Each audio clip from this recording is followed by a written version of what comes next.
오늘 우리에게 주신 하나님의 말씀 아모스 5장 21절에서 24절입니다.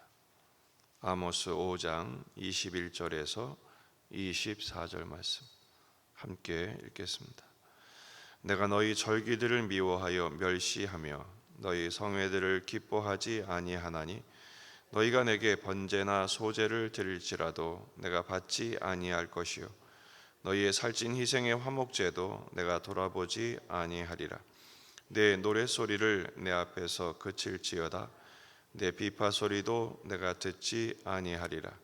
오직 정의를 물같이 공의를 마르지 않는 강같이 흐르게 할지어다.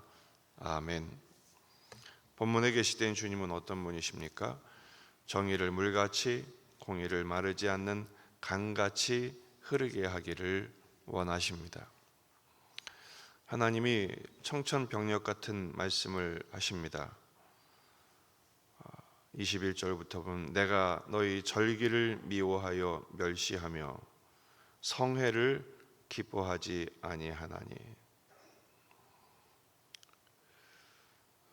그 앞절에서는 3인칭으로 지금 서술되고 있지만 21절부터는 1인칭으로 하나님이 직접 말씀하시는 그런 표현이 되어 있습니다. 내가 너희 절기를 미워하여 멸시하며.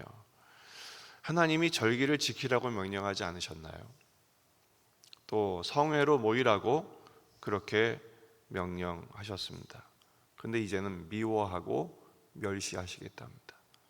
22절을 보면 내가 번제나 소제를 드릴지라도 너희가 번제나 내게 소제를 드릴지라도 내가 받지 아니할 것이요 살찐 희생의 화목제도 내가 돌아보지 아니하리라. 상번제라고 해서 매일 하루도 빠짐없이 아침과 저녁에 드리는 번제들, 이스라엘은 이 번제와 소제, 화목제에 목숨을 걸었습니다. 한 번도 빠뜨린 적 없죠. 하나님이 받지 않으시겠다 합니다. 또 23절에서 내 노래소리를 내 앞에 그칠지어다 내 비파 소리도 내가 듣지 아니하리라. 하나님이 이스라엘 백성들을 창조하시고 구원하신 목적은 찬송을 받으시기 위함이었는데 이젠 듣지 않으시겠답니다. 단단히 하나님이 화가 나신 것이죠. 오직 해야 할 것이 있다. 바로 정의를 물같이 공의를 강같이 흐르게 하라. 결국 그 심판을 하나님이 예배도 받지 않겠다, 절기도 미워하고 멸시하겠다, 찬양도 듣지 않겠다고 하신 이유는 예배자의 삶이 없는 예배를 거부하시겠다는 것입니다. 성전에서 아무리 제사를 드리고 예배를 드려도 그 예배자들이 하나님의 공의와 하나님의 정의를 드러내는 삶에 실패했기 때문에 하나님께서 받지 않으시겠다는 것입니다. 결국은 무엇을 원하시는 것입니까? 하나님의 정의와 공의를 그대로 드러내라 라는 것이죠. 하나님의 정의와 공의는 결국 하나님의 성품입니다. 신명기 32장 4절 그는 반석이시니 그가 하는 일이 완전하고 그의 모든 길이 정의롭고 진실하고 거짓이 없으신 하나님이시니 공의로우시고 바르시도다. 하나님의 이 정의와 공의를 기대하셨는데 공평 대신에 그들은 포악한 행위를 했고 의를 드러내기보다는 불의를 자행하는 자들이 되고 말았다라는 것입니다. 왜 이스라엘은 하나님의 정의와 공의를 드러내는 일에 실패했을까요? 하나님이 그것을 행하라고 그들을 부요하게 하셨어요. 번성하고 풍요롭게 해주셨어요. 넉넉하기니까 나눠라, 베풀라, 섬기라. 그들은 오히려 더 풍요로움을 위해서, 더 넉넉함을 위해서 남의 것을 빼앗고 학대하고 착취하고 압제한 것입니다. 결국 그들은 문제가 없으니까 예배가 귀찮아지고 그리고 삶은 이기적이고 탐욕적인 것으로 가득하게 돼버리고 만 것이죠. 결국 그렇게 되니까 사회적인 정의도 붕괴돼버리고 만 것입니다. 하나님이 정말 원하시는 정의를 물같이 공의를 강같이 흐르게 하는 모습은 무엇일까요? 세 가지가 회복되어야 됩니다. 첫째는 정의로운 통치입니다. 이사야 16장 5절, 다윗의 장막에 인자함으로 왕위가 굳게 설 것이요 그 위에 앉을 자는 충실함으로 판결하며 정의를 구하며 공의를 신속하게 행하리라. 다윗의 통치를 통해서 하나님은 정의로운 통치를 구현하기를 원하셨어요. 여러분, 우리나라가 이렇게 되기를 기도해 주시기를 바랍니다. 정의롭고 공의롭게 통치되어야 하는데 지금 이스라엘은 정반대로 가고 있었던 것이죠. 두 번째는 공정한 재판입니다. 판결의 기준이 굽어지지 않아야 합니다. 신명기 1장 16절, 내가 그때 너희의 재판장들에게 명하여 이르기를 너희가 너희의 형제 중에서 송사를 들을 때에 쌍방간에 공정히 판결할 것이며 심지어 타국인에게도 그리할 것이라.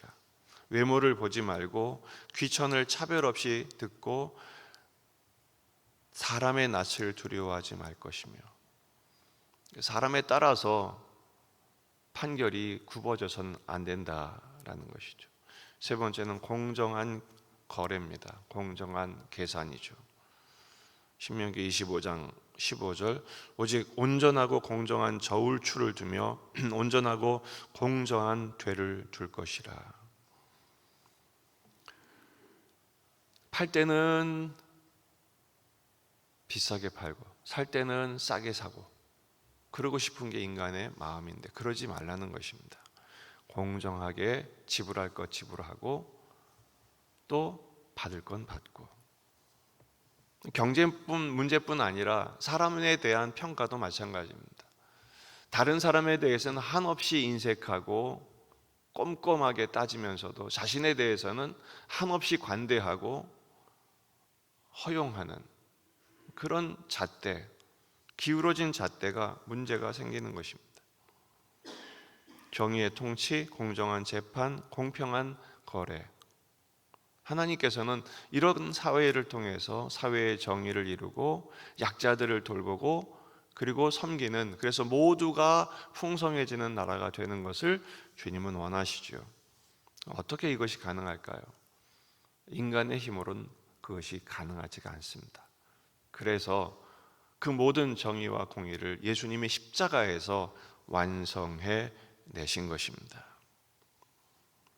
결국 우리가 펼쳐야 할 정의를 물같이 공의를 강물같이 흐르게 하는 삶이란 바로 십자가에서 완성해 내신 예수님의 사랑을 실천하는 것으로 가능할 수 있는 것이죠. 하나님은 이것을 예배라고 말씀하십니다. 로마서 12장 1절, 그러므로 형제들아 내가 하나님의 모든 자비하심으로 너희를 권하노니 너희 몸을 하나님이 기뻐하시는 거룩한 산 제물로 드리라. 이는 너희가 드릴 영적 예배니라. 정의와 공의를 이루라고 해서 또 깃발을 들고 목소리를 핏대를 세우고 목소리를 높이라는 말이 아니라 이 모든 정의와 공의를 십자가에 담아 완성해 내신 예수님의 사랑을 받아서 그 예수님의 사랑을 반영하며 흐르게 하는 자가 되라는 말씀이죠. 표현이 참 절묘합니다. 정의를 물같이, 공의를 마르지 않는 강물같이 흐르게 하라, 강같이 흐르게 하라. 이 말씀 무엇을 말합니까? 막히지 않게 하라는 것이죠. 하나님의 정의와 공의가 우리에게 흐릅니다. 하나님의 사랑이 우리에게 흐르고 있어요. 이거를 혼자 틀어막고 있지 말라는 것이죠. 흐르게 하라. 사랑의 통로가 되라는 것이죠. 받았으니 나누는 자가 되는 것입니다. 사도들이 그렇게 하지 않았습니까? 거저 받았으니 거저 주어라. 우리는 나만 가지려고 하고 나만 만족하려고 하니까 문제가 생기는 것입니다. 나눌 때 풍성해지는 것이 하나님 나라의 법칙이라고 그랬죠.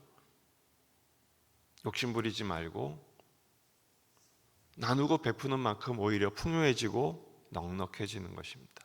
사람이 그렇죠. 선물 받을 때 참 좋지만 또 정말 사랑하는 사람, 존중하는 사람에게 정성껏 준비한 선물을 전달할 때 그 기쁨은 또 받는 것으로는 설명할 수 없는 큰 기쁨인 것입니다.